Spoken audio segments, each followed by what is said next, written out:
Join the Ungovernables. No filters, no apologies. This season, we're cracking open Uniswap governance. Welcome to a new episode of the Ungovernable podcast. Welcome, everybody, to another episode of the Ungovernable podcast. Today, we are pleased to have Alicie Corsini, who is actively shaping the DeFi governance landscape. She's currently working on Carpatkey, helping DeFi protocols with ecosystem growth, treasury management, and she also serves as a member of the Uniswap Accountability Committee, contributing to Uniswap DAO's governance guidelines, expansion strategies, and fostering discussions around treasury management as well. We are Joe and Austin from Alpha Growth, the premier DeFi operations and growth firm. Alicie, thank you for joining us. What else should the listeners know about you? I've been in crypto since 2015. Actually, 2014, but I started working in 2015. So that's a long time. Yeah, that's an eon, I would say, in crypto. Yeah. How did you first get started? I haven't met a lot of people that started that long ago. Yeah, so I had like a group of friends in university who were into Bitcoin, and I was like, oh, that's like they're doing something weird. But then I actually got into it as well. So after I graduated, I just wanted to see what was happening, and I started working for a cash to Bitcoin marketplace. I guess we're calling it on ramp now, but yeah, and then I just stayed. I love that. How do you think the kind of the space has evolved? Because I'm sure a lot has changed since 2015.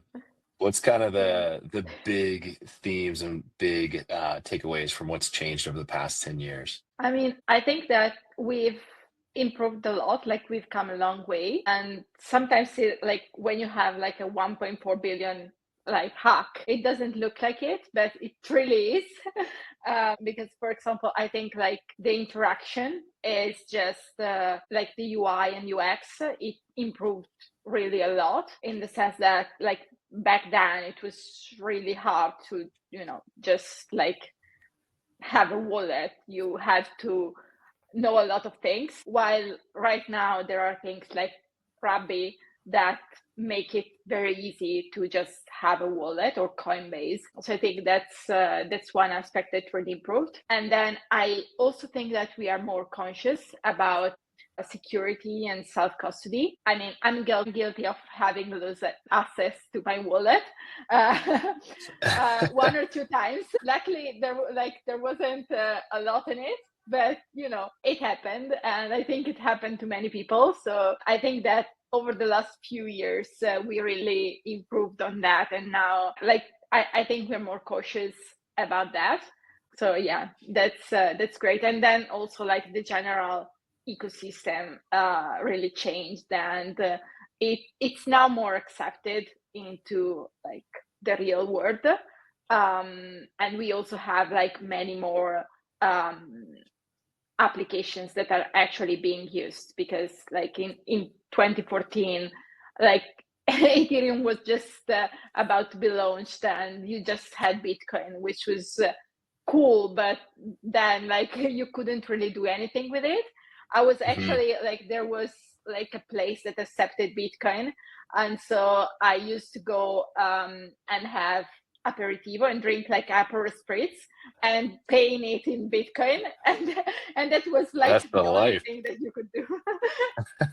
I love it. That's the life. So, yeah. I wanted to double click on the Go ahead, ecosystem side. So obviously the front end of all these, the user experience and the end user perspective, there's so much more optionality, and it's also so much smoother to use these products today. But from a professional side, since you've been involved on the B2B side for so long, how did the ecosystem evolve from a back end perspective in terms of how business is done, how relationships have evolved? Because on our right now, pretty much everybody uses Telegram and Telegram groups to get business done. When did that become status quo? I think it was 2019, 2020, I would say, something like that. There was definitely like a time when it was like Telegram, it was the place. I mean, I guess it was used even before, but I think that before that, the ecosystem was much smaller. And so like it was way more personal in a sense. Like you literally knew people, and it was just like doing business was knowing people in real life. While right now, I mean, I've been working with June and Abdullah for months, and I met June, but I never met Abdullah in real life. Would you believe me if I told you that today's the first day I'm going to meet Austin in real life? Really? See, like completely different. Yeah, it's a crazy world. It's very different. Well, so before Telegram, I know this is kind of a tangent, but I'm so curious. Before Telegram, what did you use to get business done? Was it email? No, well, I mean, I used Telegram, but it was just like it was not a thing, just like sending a random message to a person, like DMing a person, even in Twitter, things like that. I mean, you could do that, but it was kind of weird. And so it was really like real life. For example, like I used to live in London, and there were these huge meetups, Ethereum meetups, once a month. And I went there and I literally met everyone there. And then I used to go to many different conferences around the world and meet people in person. And so basically, like the first contact was usually either through someone that made an intro or in real life, like at events or at conferences, meetups, things like that. So yeah, it's completely different now. And still, it's definitely different. I think a lot of the trust is still built at in-person events. That's when it's difficult to really get to know somebody and work with them from a B2B perspective, unless you are in person at these events or getting coffee with them or something. Okay, so speak a little bit about also actually the ecosystem was so small that you basically knew the founders of everyone. Like you could literally just message Hayden and that was it. So that's also something that changed a lot. Are you going to help us get Hayden on the podcast, Alicie? No. Can you still message Hayden? I did message Hayden in Twitter and he replied. So that's pretty cool. That was a long time ago. Yeah. Yeah, so that was cool. But yeah. Speak a little bit to P Network and Provable. I'd love to hear a little bit about how you went from Bitcoin on ramps to some of these other deeper tech products.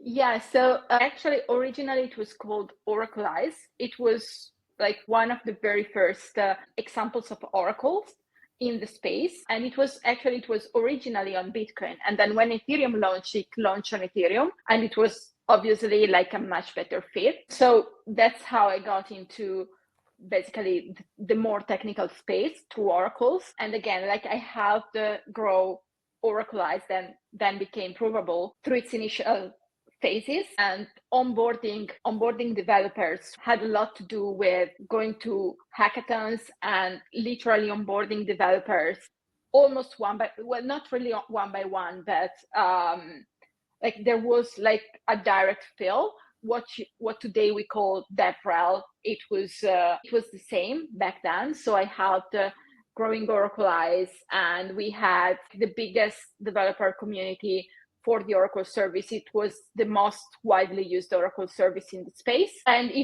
then the company was acquired, and we decided to actually shift the focus of the company into a cross-chain bridge. And that's because we basically understood that the Oracle market back then wasn't really ready for that kind of product. There was usage, but the usage was literally just price feeds and random numbers, and that was it. And like you couldn't really build the business around it if not with the token, which is what like Chainlink did. And so we shifted into P Network, which is a cross-chain bridge. And they're same, like I helped grow it from 0 to, we process over 1 billion in cross-chain volumes. And yeah, that was very interesting because it's sort of what brought me into the DeFi space. And so I helped like build like collaborations and partnership with all of these big DeFi protocols, like not Uniswap, but PancakeSwap, Curve, even Binance. We collaborated with Binance a little bit. So that was really interesting. And that's how I also got to the growth aspect that's both B2B and B2C. So yeah, that was really interesting. And then we basically also launched our own DAO, which got me into DAOs and what's interesting. So I think that over time I shifted my interest along with like new things in the industry. Okay, that's super interesting. So really, where did Karpatky come into place from this whole governance process? Sounds like P Network was kind of the kickstarted, was the catalyst for you to get into governance. But when did Karpatky come into place? Yeah, so I decided that I wanted to explore governance a little bit more, because up until that point I did lots of, well, I mean, I had to wear many hats, but I think that a lot of what I did was operations, but also growth, product growth, ecosystem growth. And like that was an aspect that I really liked, but I wanted to explore the DAO aspect a bit more. And I wanted to do it for bigger projects like Uniswap or Arbitrum Safe. Those are some of the projects that I follow today. And so I thought that Karpatky will be a good fit for that, because Karpatky is involved with many different DAOs. We serve as delegates, and we do actually provide services to many different DAOs. So I thought it would be interesting. And also it was a good fit, I think, for the DeFi focus that it has. I think what I like most about this whole crypto industry is the DeFi aspect. So I think that was also in line with what I liked. And then I actually, like on the side, I started doing asset management personally on my own assets. So I could really like see the value of what Karpatky does for other DAOs and other protocols foundations. So yeah, I think it all came together. It's kind of like that. Yeah, it's kind of like that puzzle that ends up coming together. It doesn't make sense, going forwards, but when you look backwards, it's like, okay, this is why I was part of these organizations. I'm kind of curious too, what makes you proud to be in the DeFi ecosystem? I know you talked about that being one of the main drivers of why you love the space, but what's kind of the main reason behind that? Yeah, I mean, I like the fact that like everyone says that we are reshaping like the financial system, but I think we really are. Like, I really like the fact that I was able to learn, like, for example, how to manage my own money, my own assets, and I can decide, like, I want to, I don't know, like invest into this thing, into this asset, this project, or I can, I don't know, use Aave, or I can, and like put my stable coins to work, or I can just, I don't know, spend them through Gnosis Pay. I can do all of these different, or I can like swap, of course, between one asset to another. Like, I think that it's really empowering, the fact that you can learn how to do these things and then do them like directly by yourself and not through like an intermediary as a person. Because I mean, I tried doing that like with my bank previously. I tried doing that with my bank account as well, with like, the traditional financial world, but it was like I never really understood what was going on. It was like there was always something that was missing. With DeFi, like I do actually understand what's going on, and I always like see what's happening because it's transparent and everything is tracked, and then it actually works. There is like no intermediary. If there's a fee, I know what the fee is. It's very clear. So yeah, I like that. I don't think a lot of centralized financial institutions know what's going on. I don't think we've seen some of these really horrible things happen, and of course people end up losing a lot of money, and then FDIC or the government bails the whole thing out, and the taxpayer pays the bill for it. But I do think there is something to be said about actually understanding what is going on. And it doesn't, I mean, yeah, obviously you've been in the space for a decade, so you probably are in the top 1% of 1% of 1% in terms of the world's DeFi experts. But it's really not, I mean, yeah, there's a lot of jargon and new concepts to understand, but it's it's pretty simple code. It's not the most complicated system in the whole world. It's a smart contract that does a certain thing when a certain thing happens, and vice versa. So I think it is beautiful, and I would definitely share those values with you. Yeah. Okay, so Karpatki, you guys are very, very involved in governance, because obviously you guys manage treasuries for a lot of different DAOs.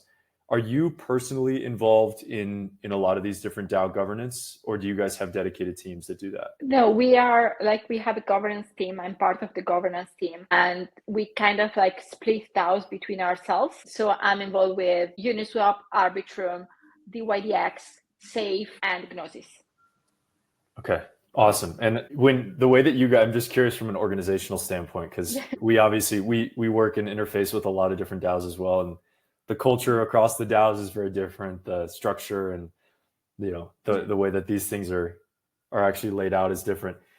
What has been the most efficient way that you guys have found to learn and keep sharing all the insights from the different DAOs just internally with your own organization?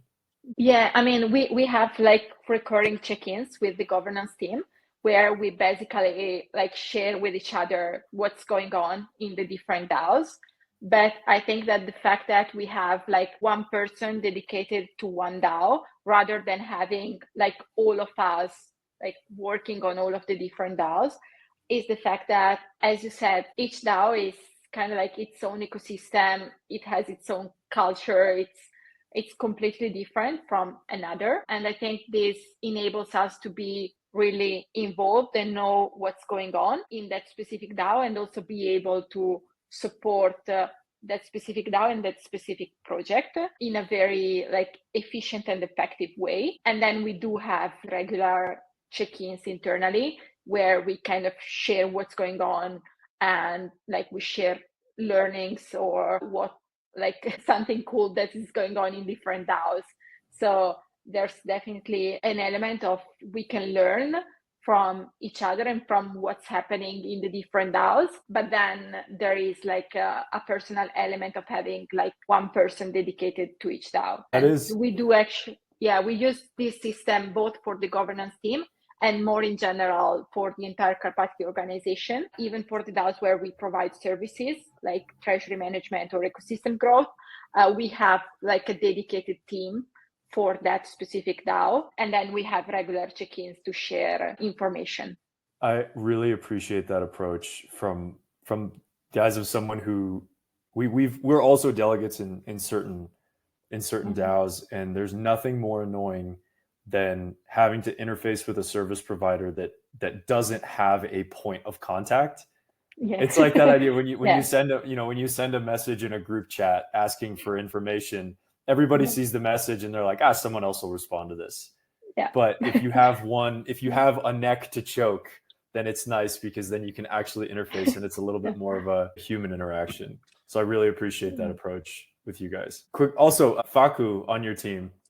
I met him years ago in Portugal. He's one of my favorite people in the space, and he's the reason that I'm going to go down to Argentina one of these days and spend some time down there. Yeah, he speaks very highly of that place. Okay, so how did you specifically How did you specifically pick the DAOs that you guys work with? I mean, we choose the best.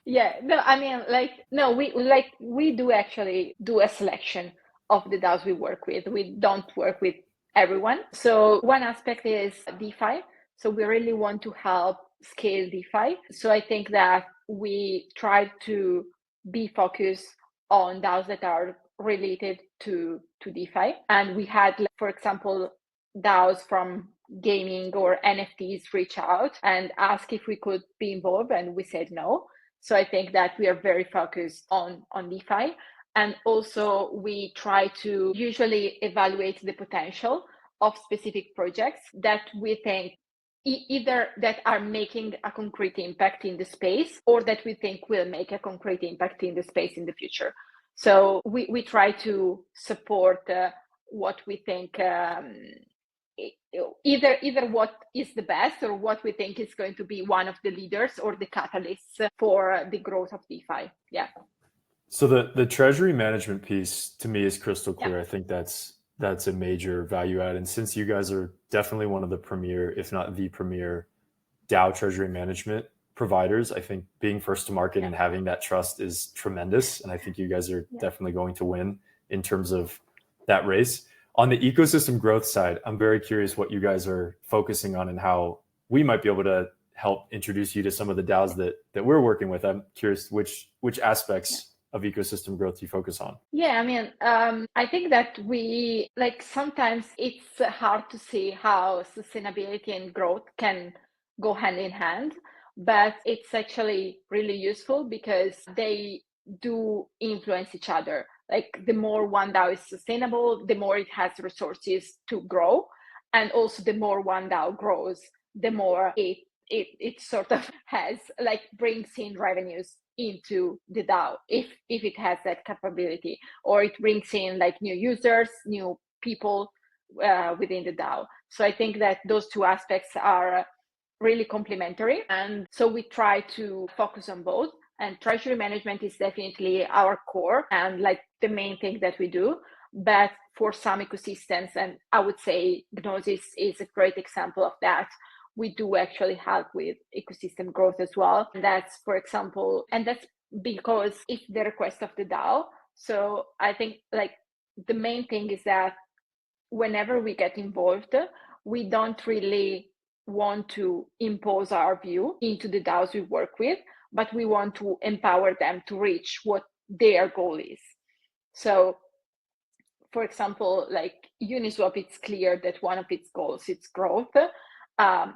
So our job would be to help Uniswap DAO reach that goal of growth. In the case of Gnosis, for example, one of their goals is to grow Gnosis chain. And so what we did with them is helping them expand the Gnosis chain ecosystem. And that was bringing in partners, bringing in DeFi projects that would deploy on the chain, bringing in liquidity, launching incentives, programs, and campaigns. So it has many different aspects to it that really are dependent on what the goal is for that specific DAO. For example, with Safe, of course, one of the goals for Safe is to expand and increase usage. So we are running an incentives program for Safe that it has incentives for you to be an active Safe user. Depending on what the goal is for the specific DAO, we try to design a strategy that tries to achieve that goal. No, that makes sense. It's kind of I think each DAO is so specific in their own way and they have their own unique characteristics. So it's important to have that tailored approach from DAO to DAO. To dive into Uniswap a little bit more, I know we interface a lot with Juno Dula, and you sit on the UAC, the Uniswap Accountability Committee. Would love to hear a little bit more in your words, what you're tackling from the UAC standpoint.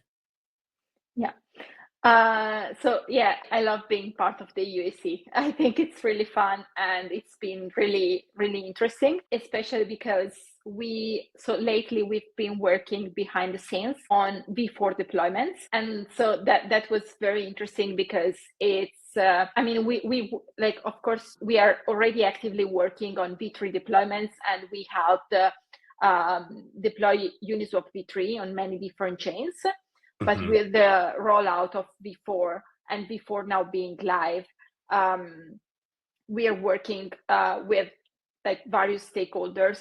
The Uniswap Foundation, for example, is doing a great work there, and we are helping them to understand basically the best way to leverage V4 and on how V4 can benefit the Uniswap DAO. And so when you think about the V4 deployment, you just think, it's a smart contract. We are going to deploy it on whatever chain, and that's done. But there's actually a lot of work behind the scenes, on, for example, how do we, who is authorized to deploy, and how do we select the parties that are authorized to deploy, and why? And then if we deploy, we also need a front end who is going to provide the front end with it before you have hooks. So sometimes you actually don't want like a basic front end, but you want a customized front end that is specific for that hook. And then, there's a lot of elements around it. It's a lot. Yeah. Also selecting the chain and like deciding whether to deploy incentives and things like that. So I think there's a lot of work that we are trying to figure out or trying to brainstorm behind the scenes to then go to the larger community with, I don't want to say a proposal, but I would say like an initial draft to open this discussion that is already somewhat structured and based on our previous experience with V3, because we had like many lessons learned from deploying V3 on multiple chains, and so we are trying to apply that for V4. Let's talk about some of those. I want to hear some of these lessons. Okay, so one is the fact that we waited too long for V3. We basically had every new deployment, every new version has like a license on it that it's kind of like you cannot use it for commercial purposes. You cannot fork it and use it for commercial purposes for the first few years. I think it's 3 years, and that creates like a great advantage for Uniswap. It's a huge competitive advantage that we should leverage, and we didn't leverage it for V3, or we were very late in starting to deploy V3 on multiple chains. So for V4, so there were already many forks on the different chains. So for V4, we want to leverage this license and basically get the first mover advantage of launching V4 as official Uniswap deployment on all of the different chains. So I think that's one element. Yeah, so it sounds like move fast is kind of the main theme. And I mean, we have 3 years, but we don't want to wait 3 years. I feel like DeFi, even though it feels like every year is 7 years, DeFi tends to move quickly in like the grand scheme of things. One thing I wanted to touch on a little bit too, because it's a lot of operations, a lot of logistics, to get the right teams to build hooks on UniV4. And you mentioned that UniV4 you feel like is a game changer for the DAO. Can you give a little bit more of like your perspective on that, especially like how V4 really supports the DAO? Yeah, I mean, I think that, for example, for V3, there are I don't even know how many. I think it's more than 100 different forks of V3. So of course, Uniswap is still being used and it has a great market share, but all of these forks kind of diluted it in the sense that they're sort of like copycats and they fragment liquidity across Uniswap and all of its forks. While with V4, we have this advantage of having something new that is an improved version of its previous because, for example, it's cheaper to use or it's more customizable, things like that.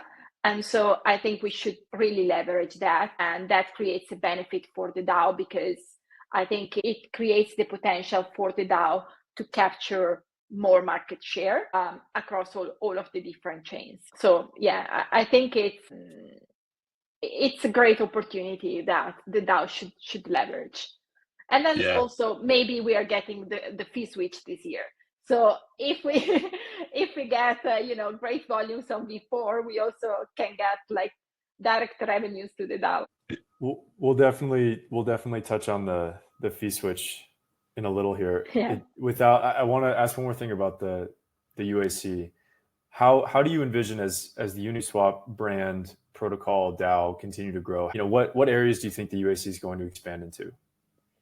So we in general, we are trying to support the interest and of the various stakeholders and the ideas that the various stakeholders want to push forward. So for example, the deployment of V4 is one big element right now because it's critical and it's a huge opportunity for all of the various stakeholders for like uni stakeholders, for labs investors, for delegates, for LPs, for like many different people. It's a great opportunity. So I think that as UAC, we want to do our best to support that effort. But then like there are also other initiatives. For example, we had requests for transparency and like to not just ourselves, but that the DAO should be more transparent in its operations. So actually, there is one initiative that we've been working on behind the scenes that's inspired by ENS. So ENS just introduced a new system to make like their costs and what they are paying for more transparent and easily accessible for the larger community. So that's something that we also wanted to bring to the Uniswap DAO. So yeah, we are working behind the scenes on that, and hopefully we will set an example on being more transparent in what's going on and in how the DAO is spending its money, because I think that's also important, like optimizing costs for the DAO and tracking expenses. I think it's a good element. I think you guys should work with Elon Musk and Donald Trump on the yeah. I think we're not that extreme. No, it's important though. I think it's great. Yeah. I think in general, there's this, I think it's Benjamin Franklin, potentially, I think is the quote, but it says something about a democracy cannot exist as a permanent form of government because people that, the voters will realize that they can just vote themselves largesse of the treasury. And I think that DAOs are a perfect example of how that's possibly going to metastasize as time goes on. And so keeping the governance operations fully transparent, I think is crucial from the ground. And so that we don't ever become as corrupt and in the dark as some of these world governments. So I think it's really cool that you're at the ground floor of that, and we appreciate it. Yeah, I mean, I think that, like as the DAO gets more active with more and more members and we like follow more initiatives, that's like great. But then it's kind of easy to lose track of like what is actually going on from a financial standpoint. So yeah, I think that we want to help like anyone who is interested in like understanding better what is going on to like. Yeah, and to maybe tackle on a little bit to that, is there anything else that you would kind of change about Uniswap governance right now? I mean, a bit controversial, but I would like to have a more direct conversation with labs, between the DAO and labs. Yeah, I think that they are a key contributor, and that personally, I think they're doing a great job as the technical part. But yeah, like I would like for them to be like more involved with the DAO. That's like not something that I can do anything about, but it's a wish. I don't think that's very controversial at all. We've had many conversations with other delegates that believe the same thing. There's very few people that think that Uniswap Labs should not be more involved. Let's say Uniswap Labs is right behind me. If you could speak to them, what would you say right now? I don't know, like just have a chat. I think the DAO wants to support them, and if they were like a bit more open, I think everyone would be more supportive. I think everyone agrees that they are doing a great job. They've delivered like successful products again and again. So I think that no one is doubting the fact that they are doing an amazing work. But like it would be nice to, just have conversations with them, not even like to question them, just, to see like what's their perspective on things like before, or things like Unichain or the fee switch, like what do they think? I think it would be nice, to hear their perspective, because they're a key stakeholder here.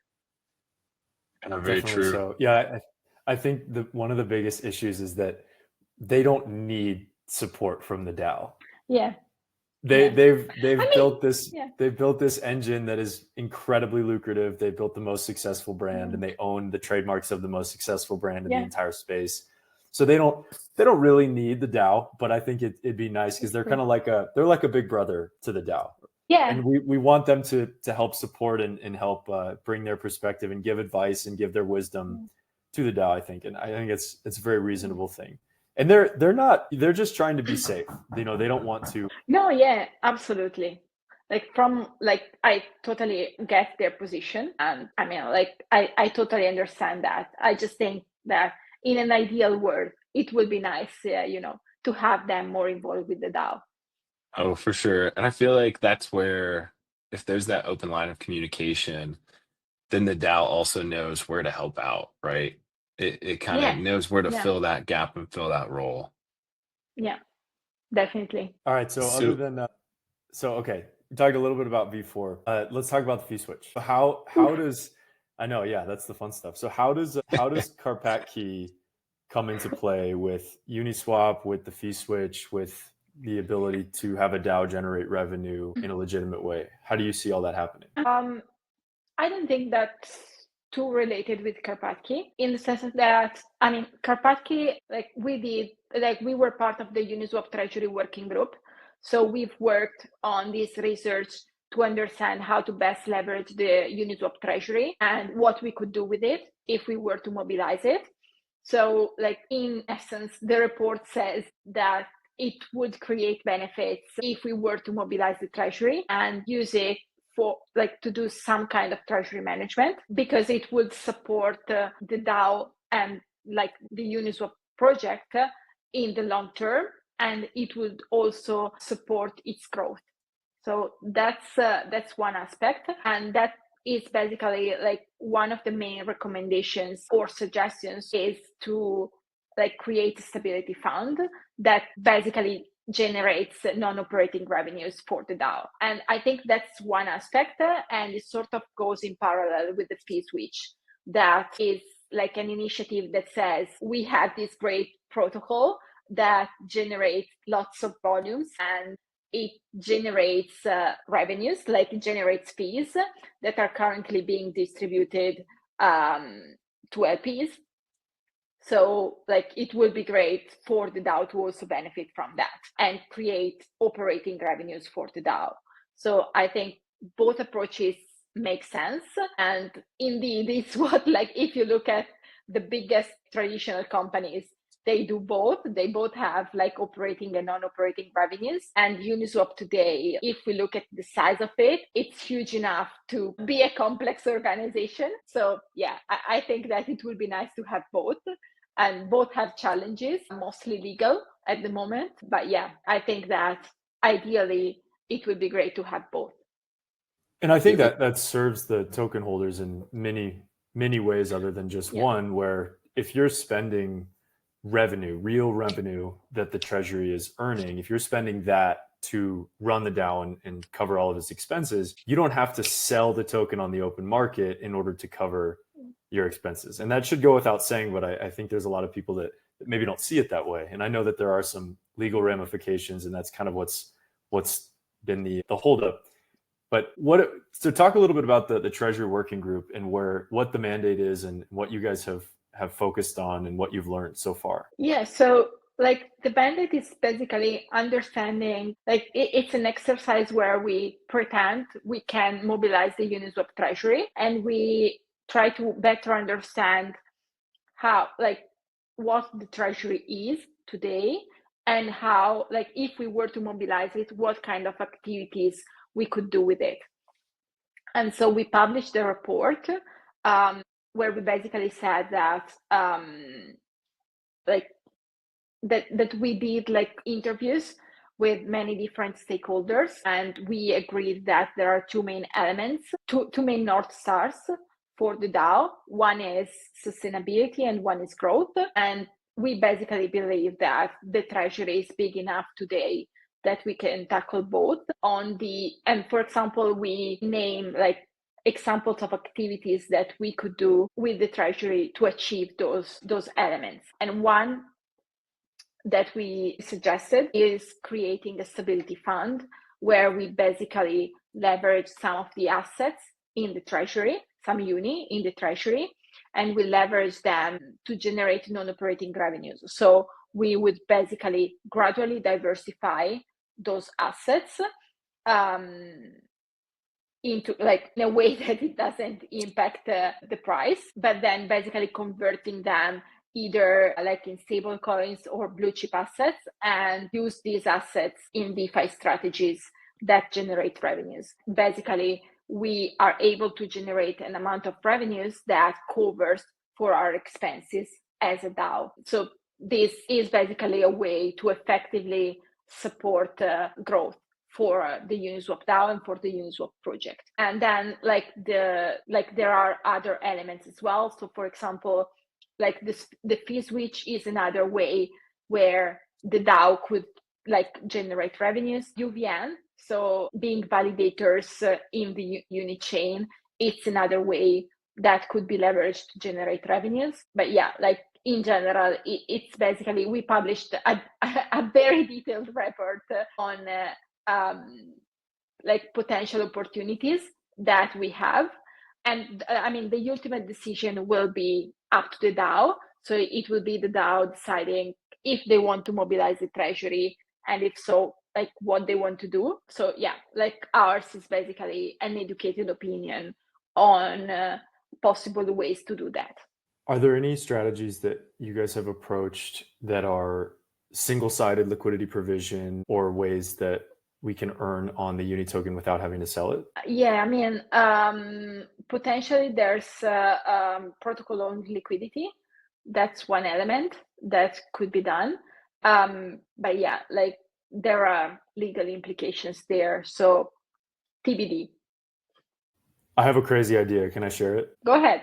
Okay. All right. Check this out. So if you're familiar with the petrodollar, right, where the US government a long time ago was like, look, everybody, we're going to protect the oceans from pirates and we'll protect the trade routes, but you have to accept dollars if you're going to sell oil. And so that was basically this implicit thing that gave the dollar so much token utility, so to say, right? And so if anybody ever wanted to buy oil around the world, they first had to buy dollars, right? So I have this thought that I've been cooking up with some of the other delegates. I think would be really interesting once we get the green light to start actually using protocol and liquidity. But I think it'd be pretty neat if the Uniswap DAO were to take a tranche of Uni tokens and basically put it towards this co-owned liquidity pool initiative. So basically imagine like XRP. Imagine if we got together with the Ripple team and we said, hey, let's get a big chunk of XRP and get it on Uniswap. And then the other side of the pool will be Uni. And so now anybody that uses Uniswap that wants to buy Ripple, they can go through Uni token to buy it. So it puts buy pressure on the Uni tokens. And obviously the Ripple and Uniswap DAO would be co-owning the revenue share of the liquidity provider fees. And of course it'd be an investment. It's kind of like a weird little pseudo token swap as well. And there are a lot of centralized exchange tokens that don't have a lot of DeFi activity, and especially in the Asia markets. So I think that'd be a really cool initiative for Uniswap DAO to basically bootstrap some of these first centralized exchange tokens into DeFi. And that would be a really unique way to not have to sell the Uni token, but also give more utility for the Uni token as well. What do you think? Yeah, I mean, I would say that protocol-owned liquidity is I think it makes sense. It's one of the things that we thought would make sense on how to leverage the treasury. And I don't know if I would do it like just Uni. Maybe that's a bit too extreme. Yeah, maybe. But that's the whole point of it, is that it would deepen Uni liquidity, and also we don't have the counterparty asset. So if we were to do protocol and liquidity and create a Uni ETH pool, first we're gonna have to sell a bunch of Uni to get that counterparty asset. So this is a way that both parties, call it Ripple and call it Uniswap, without having to sell their own token, they can build on-chain liquidity and they can still earn revenue. And it's like a co-marketing thing. You could co-brand it with the teams. It could be like this whole thing. And then of course it gives token utility and buy pressure on the Uni side as well. Just a fun little idea that we might be able to try. No, I think it makes sense. I think it's probably harder done than said to convince the both parties to do that, especially if the both parties are two different DAOs. Nothing easy is worth doing. Yeah, that's true. Well, thanks for use the Uni for the UVN. Ooh, say more. I mean, we could use Uni to set up a validator for Unichain and get revenues from there. Definitely. Yeah. Is that something that the foundation has already alluded to? I mean, I don't think that the DAO Treasury needs authorization from the foundation. No, of course not. But in terms of the foundation is doing a lot with the Unichain growth. And so I'm wondering if that's something that they've already... I think they shared the document a couple of weeks ago, and there's going to be revenue share for UVN. Awesome. So, yeah, that is definitely a creative way to do that. Yeah. Have they got, I know there's some more details that are supposed to come out. Have they got like minimum requirements for the amount of uni you need to stake within the validator? I don't remember. I don't know. Gotcha. And I'm kind of curious, in your mind, what's like, if you could put legal ramifications aside, out of all of those that you mentioned for opportunities to create growth and stability with the Treasury, what would be your like number one go? I do actually kind of like the UVN thing. I mean, I like the stability fund because it's more, it works, like it's proven to work. So like that one I like. But if we want to go with something a bit more experimental, I think the UVN is interesting. Yeah. So essentially, it would kind of be just like that traditional validator setup where you would stake uni within the validator to earn revenue from the transactions on the network on Unichain. Is that right? I think that's how UVN works. And so the DAO could just leverage its own uni to do that. Or like to delegate someone else, their uni to someone else to do that. The only reason why I would say I wouldn't necessarily jump up at that is that it would kind of be like issuing incentives on your own chain and then providing liquidity into those incentivized pools with your own protocol back. So you're kind of taking potential revenue away from the users and the token holders. Or other people. So it's not like, it's not necessarily you know what I mean? It's not necessarily a net. It's a little bit zero sum. It's a little bit PvP against our own players. I think that we can. It'd definitely be a good experiment to run of just here, watch, we're doing this, and so can you. But if we were to eat up like 50 to 75% of the staking capacity, then the staking staking APR is just going to go way down for users, and it's less attractive for them. I mean, like we could delegate. Like we could take the uni from the Treasury and delegate them to like stakers and to validators, and then get a cut of whatever they make. That works too. Yeah, I like that. Okay, if you had total control of the Treasury, you had 41 million uni delegated to you, what would you do? I don't know. I don't know. Run? No, I guess. I'm kidding. It's just delegated. Delegated to you. No, I mean, I think that I would. Yeah, I would do like what I said, like focus them both on growth and on sustainability. I think those two are like reflect also my personal opinion. I think they're both important, and they're like both ways that we should focus on. What's the number one growth channel that you think we are lacking in as a DAO? I think maybe like integrations into like third parties access points. I don't know, like embedded DeFi or Farcaster. Yes. Or like, I don't know, like basically having like Uniswap as the default in I don't know, Coinbase wallet or in Safe when you swap, or in like in Farcaster frames, things like that. I think those could be potentially new access points for Uniswap to bring in new users, new liquidity, new volumes, things like that. Yeah, that's a great idea. I hadn't thought about the Farcaster frame. We'll look into that. That's cool. Yeah, that's a cool idea. So what kind of wisdom can you share from all the things you've been doing for the past decade, which is like a million years in DeFi? What kind of wisdom can you share about governance, Uniswap growth, all of these things? Yeah, I mean, I think Uniswap did actually a really good job. Like I like it. I like the execution of all of the different players. So, but I think that maybe one thing is to try and look what like the others are doing well and learn from it or take inspiration from it, because there are always like new ideas, new strategies coming out. Like just it was, for example, in liquidity incentives during DeFi summer, liquidity mining during DeFi summer, it was like, it came out of the blue and it was very successful. And I think that it was done by Compound, and then all of these different DeFi protocols kind of replicated it and made it better and became even more successful. So I think that learning from what others are doing and trying to implement it within your own protocol and making it better, I think it's really useful, the growth strategy. And then composability. I want to bring back composability. I love that. And I guess maybe if you had one wish for the Uniswap DAO in like the next 12 months, what would it be, and who would need to step up to make it happen? I would like to have the P-switch activated. Okay.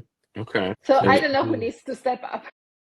But someone. No, actually the UF and A16Z are like doing a great job at the legal structure for the DAO, which is a prerequisite for the P-switch. So hopefully coming soon.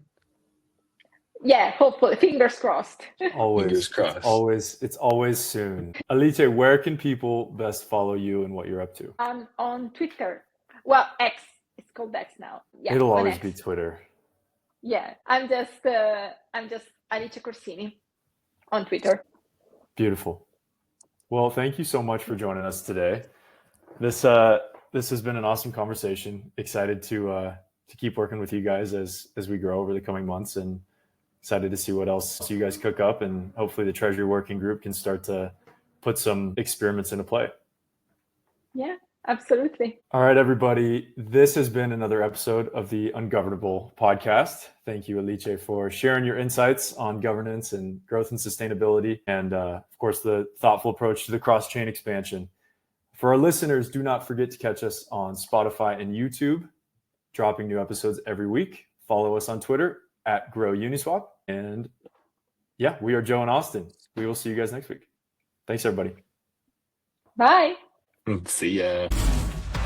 This was the Ungovernable podcast by Alpha Growth. Watch all our episodes on YouTube or Spotify or weekly live on X.